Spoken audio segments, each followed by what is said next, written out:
원래는 정말 참을 생각이었습니다.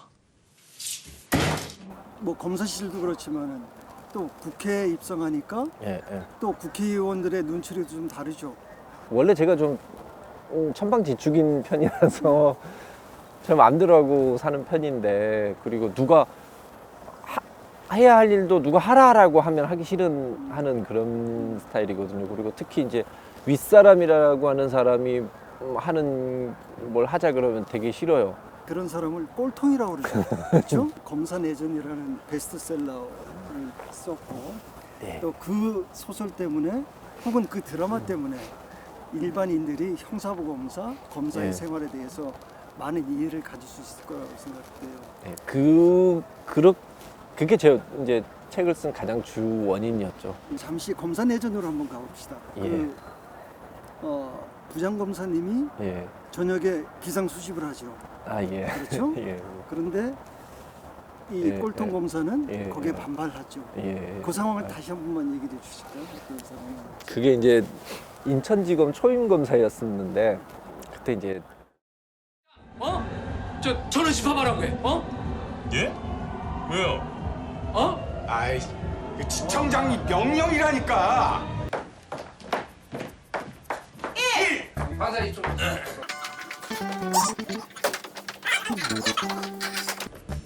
십.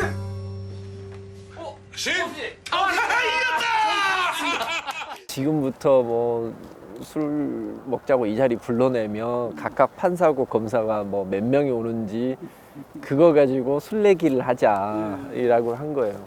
그래서 이제 그때 제가 당직을 서고 있었는데 전화가 왔더라고요. 당직 검사 누구야? 그랬더니 예, 저입니다. 그랬더니 뭐 지금 뭐 검사들한테 다 알려서 뭐 어디 술집으로 오라고 해. 지금 법원하고 붙었어 이러더라고요. 너무 그 순간적으로 좀 모욕감을 느꼈어요. 아니 자기 술 먹는데 우리 부장한테 그랬다는 거예요. 내가 김웅이한테 전화를 했는데 김웅이도 안 왔다. 이러니 우리가 이기겠느냐? 어? 초임검사 교육 어떻게 시키느냐 이런 거예요. 이제 초임검사 그랬더니 그 부장이 저한테 와서 막 뭐라고 이야기를 하는 거예요. 그래서 제가 아니 거기를 왜 가야 됩니까? 전 당직인데 당직을 지켜야지 술자리 가면 됩니까? 뭐 그랬더니 뭐 협동 단결심이다. 이런 게 있어야 나라가 잘 굴러간다. 이러면서 뭐 충무공 이야기도 하고 이제 좀 어이가 없었죠. 계속 그런 이야기를 옥신각신 이야기를 하다가 너무 이제 기분이 나쁜 거예요. 야 그거 좀 차장이 부르면 그 자리 좀 가주는 게 그렇게 기분 나쁘냐 이러는 거예요. 술 마시다가 호출하면 언제든 모이는 게 단합이라면 제가 술 마시다가 지청장님께 호출해도 와주신다는 겁니까? 근데 부장이 너무 황당해하면서 그거 지금 말이라고 하고 있냐 그러더니 됐다 그만해라 이러더라고요. 그래서 예 그러고 이제 나왔는데 나중에 선배들이 와서 뭐 그러더라고요. 와 부장이 너보고 완전 또라이래. 선배들이 근데 그런 이야기를 했어요. 잘했어. 우리는 그렇게 말 못하는데 넌 그렇게 하고 살아 이러더라고요. 검사내전 보면은 그런 말씀을 쓰셨어요. 맨날 사건과 사고에 발생할 때마다 뼈를 깎는. 응? 예. 그래서 심지어 검찰 조직은 예. 깎을 뼈조차 없는 연체동물이 같다고 하는데 이제 검찰 조직을 떠난 지 좀 됐죠? 네. 어떻습니까? 그렇게 보니까 결국 검찰의 문제는 제가 봤을 때 검찰은 원래 수사를 하는 기구라기보다는 수사가 잘못됐는지 혹시 수사기관이 기본권을 침해했는지 안 했는지 그거를 감시하는 기구거든요. 그러니까 수사를 통제하는 기구인데 이철이 장영자 사건 터지고 범죄와의 전쟁 터지고 나서 검찰이 직접 수사를 너무 많이 하게 된 겁니다. 수사를 개시하는 사람이 수사를 종결까지 해버리면 반드시 문제가 생기는 거거든요. 검찰은 사법통제기관으로 하고 직접 수사를 줄이겠다. 그리고 검찰의 인사는 공정하게 대통령이 손을 띄겠다. 이런 이야기를 하는데 권력을 잡게 되면 다 바뀌죠. 자기가 쥐게 되면 그 힘에 자기도 도취돼서 거기 마비가 돼버리거든요. 그러니까 검찰이라는 게 그런 게 있는 것 같아요. 그래서 그런 직접 수사 권한을 줄여서 힘을 좀 줄여야 되고 또 인사에 있었을 때 그 독립성과 중립성을 좀 확보를 하는 게 중요한데 얘기가 흘러갖고 검찰 개혁이까지 나왔는데 내친 김에 공수처는 왜 반대하시죠? 최장직 교수님이 그 이야기를 하시잖아요. 이게 공수처가 대통령의 전제정화하게 될 것이다 라고 이야기를 하거든요. 왜냐하면 이게 공수처장부터 시작해가지고 공수처 수사관까지 말단 검사 수사관까지 전부 대통령이 마음대로 뽑을 수 있는 그런 구조를 만든 겁니다. 그래서 최장직 교수께서 이거는 전제정화가 될 수 있고 대통령의 그야말로 친위대 조직이 되는 거다. 원래 공수처 안에서는 뇌물을 받았다라는 혐의가 있어야지 수사를 가능한 것인데 이제는 와 이거를 이 사람을 기소를 해? 그러니까 예를 들면 조국 교수를 기소를 해? 이건 직권남용이야. 그렇게 해서 그 저 청와대에 계신 분들이 그 이야기를 했지 않습니까? 공수처 생기면 제일 먼저 윤석열 수사하겠다라고 이야기한 게 직권남용죄를 집어넣은 거예요. 근데 원래는 공수처는 그게 목적이 아니었어요. 비리가 문제였죠. 그러니까 이거는 뭐냐? 자기 의사대로 움직이지 않는 판검사들을 수사하고 압박하고 협박할 수 있는 그런 기구가 됩니다. 수사권과 기소권이 같이 가지고 있기 때문에 검찰은 개혁을 해야 된다고 주장하지 않습니까? 그럼 당연히 공수처도 수사권, 기소권을 분리해야 되는데 공수처는 수사권, 기소권을 같이 가지고 있어요. 왜 이거는 그러면 문제가 안 생깁니까? 라고 이야기를 하니까 검찰과 달리 이거는 다 보완 조치가 다 있다는 거예요. 그래서 제가 여쭤봤죠. 그럼 그 보완 조치 있으면 검찰에 하세요. 왜 검찰에는 그걸 안 하고 공수처에만 하십니까? 그런 보완 조치가. 그 보완 조치가 뭡니까? 라고 이야기를 하면 말을 못 하죠. 다들 이제 저한테 이런 이야기를 해요. 책을 쓴 거, 뭐 드라마를 만든 거, 그 다음에 뭐 수사권 조정에 반대를 한 거, 그 다음에 사표를 쓴 거, 이게 전부 다 내가 미리 치밀하게 계획을 세운 거 아니냐, 이런 이야기를 하더라고요. 그래서 제가 그랬습니다. 내가 만약에 그 모든 것을 다 예측을 하고 거기에 맞춰서 이렇게 행동을 할 정도로 미래를 바라보는 눈이 뛰어나다면 나는 세계 총통이 돼야 되는 거 아니냐. 나처럼 그렇게 그러면은 뛰어난 능력을 가진 사람이 어디 있겠느냐. 그 모든 걸 내가 다 읽어봤다는 거 아니냐. 그거는 내가 했던 행동들에 대해서 결국은 인정하고 싶지 않기 때문에 만들어낸 프레임이다. 사실은 사표를 쓰고 나와서 변호사 개업 준비를 했어요. 그래서 사무실까지 얻었고 간판까지 올라갔죠. 간판까지 올라갔고 뭐 동업을 같이 하기로 한 친구하고 이렇게 비용까지 다 계산이 된 상태였는데 그 선언을 그러니까 2월 5일인가 4일인가 이제 그 새로운 보수당에 들어가겠다고 그 한 일주일쯤 전에 유승민 대표를 만났거든요. 사실은 유승민 대표를 만났는데 저보고 후배님 그런데 저랑 정치 한번 안 해보실랍니까? 이러는 거예요. 그때 이제 제가 뭐랄까 뭐 약간 그 똘끼를 딱 자극을 한 것 같아요. 그러니까 나한테 뭘 해줄게 그랬으면 안 갔을 거예요. 근데 아무것도 없는데 네가 지금 필요하다라고 이야기를 해주는 게 되게 고마웠어요. 그리고 아 나는 어떤 이익에 의해서 움직이는 게 아니고 어떻게 보면은 내 생각에 그리고 내 의지대로 움직인다는 걸 알아주는구나 싶었고 와이프가 승낙하면 하겠습니다라고 했죠. 의외로 그 새로운 보수당을 지지해 주시는 그 엘리트층이 많았던 것 같아요. 특히 언론에서 되게 크게 그걸 반응을 해줬고 그러면서 이제 그러니까 그 뒤로부터는 제가 컨트롤 되는 게 아니더라고요. 그때부터는 이제 사람들이 다 정치하는 걸로 알고 총선 출마하는 걸로 다 알고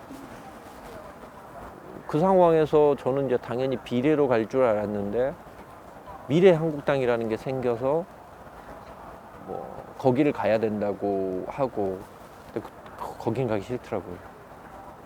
그래서 거기 안 가겠다라고 하고 그냥 출마는 안 하겠다.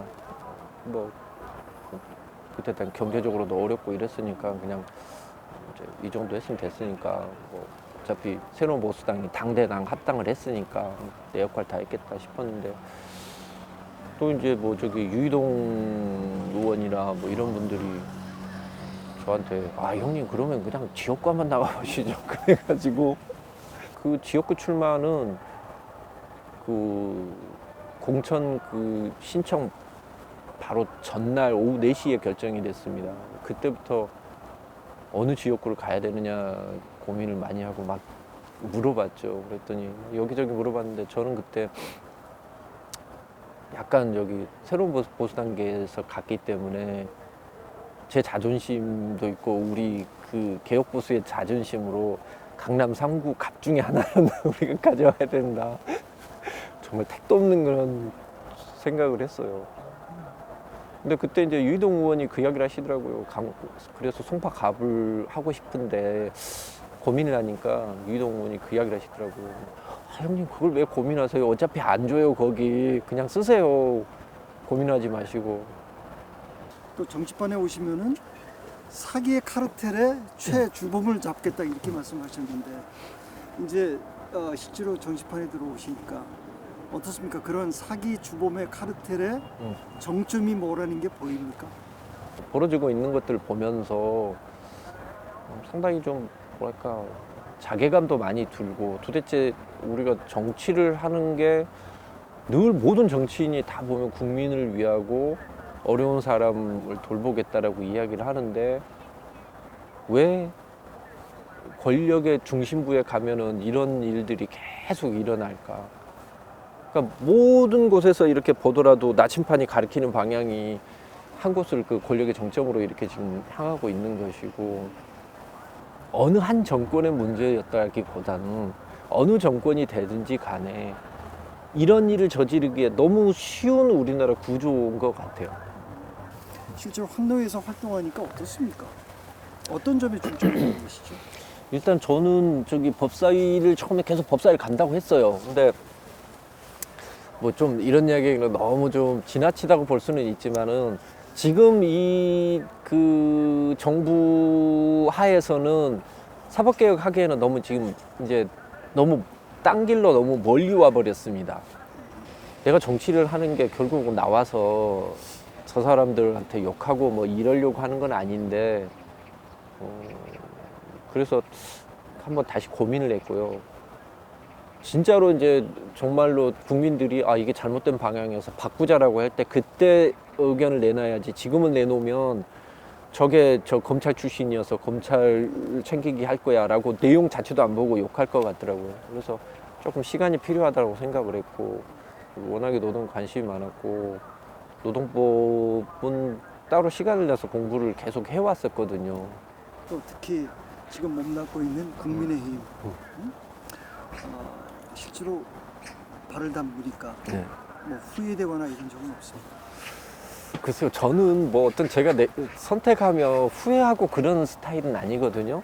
그냥 항상 뭐 그 상황에서 다 잘 만족하는 편인데 확실한 건 그게 있습니다. 자유한국당이나 새로운 보수당하고 국민의힘은 본질적으로 다른 당이 돼버렸어요. 그러니까 4.15 총선이라는 걸 거치면서 화학적 변화가 온 것 같아요. 기본적으로 사람들이 그 전에 가지고 있었던 그런 생각들, 세상을 바라보는 시선들이 바뀐 거예요. 우리가 틀렸네? 우리가 알고 봤더니 공감 능력이 정말 없었네? 라는 것을 알게 된 거죠. 그러니까 그걸 보시면 알게 된 게 국민의힘 예전에 있는 보수당이라고 하면 항상 생각하는 게 뭐 개파, 당권파, 뭐 이런 거지 않습니까? 그게 지금 국민의힘에는 아예 없지 않습니까? 특히 김태년 여당의 원내대표하고 네. 몇 년 차이죠? 5년. 5년 차이. 네. 가끔 됩니까? 어떻습니까? 제가 정치에 들어오기 전에는 아마 가장 가까운 정치인, 가장 가까웠고 가장 친했죠. 가장 친하고 사석에서는 뭐 형 하고 뭐 서로 이렇게 막 욕설도 할 정도로 그 애교로 이렇게 서로 욕설도 할 정도로 이제 가까운 사이였는데 지금은 이제 어떻게 보면 거기는 여당의 원내대표고 저는 야당의 어떻게 보면 가장 공격을 하는 그 입장이기 때문에 아무래도 지금은 좀 대면하죠. 근데 그거는 저는 어쩔 수 없다고 봐요. 어쩔 수 없다고 보고 나중에 뭐 정치 이제 그만두고 끝나면 제가 봤을 때는 뭐 서로 술 한잔 먹으면 바로 풀릴 사이입니다. 근데 지금은 이제 어쩔 수 없이 서로 이제 반대편 입장에서 쳐다보는 거죠. 지금 국회가 한 가지 잘못하고 있는 것 중에 하나가 뭐냐면 법안을 너무 많이 만들어요. 법을 이렇게 많이 만들어내니까 국민들이 법을 너무 우습게 여기고, 특히 행정부가 이번에 보면 법을 김용균법 이번에 나왔다고 하는데 실상에 가서 밑에 내려가 보면 그거 다 안 지킵니다. 밑에 매뉴얼에서는 법이 너무 많다 보니까 이제 법의 홍수 시대인 것 같아요. 유승민 대표로부터 네. 정치권을 받고 부인한테 전화하셨죠. 그렇죠? 네. 반응은 어땠었습니까? 처가 하는 말이 오빠의 그 명랑함을 정치하다가 잃어버릴 것 같아서 그게 되게 걱정이라는 거예요. 아침에 출근하실 때 이 국회의사당을 쳐다보게 되죠. 가끔요. 그렇죠. 예. 느낌이 어떻습니까? 뭐 이런 생각을 해요. 야, 저기가 대직장이 됐다니 참 사람 팔자는 모른다. 사람 팔자는 모른다 이 생각을 하고, 지금도 그 생각을 하죠. 야, 진짜 저기에서 로버트 태권브이가 나오면 재밌겠다. 이런 생각. 혹시 언젠가는 네. 검사 내전 같은 의원 내전이 저기서 나올 수 있을까요? 저기 국민들께 뭔가 좀 저는 이제 명랑하고 좀 친근한 그런 정치인, 아이고 별거 없네 똑같네 라는 것을 좀 보여드리고 싶어서 그런 수단으로서 그런 책을 쓰는 것도 고민을 하고 있습니다. 그러니까 정치를 좀 명랑하게 국민과 그렇죠. 가깝게 네, 만드는 그렇죠. 네. 그 자료를 계속 준비하고 있습니까? 예, 저는 원래 뭐든지 잘 이렇게 정리를 해놓는 편입니다.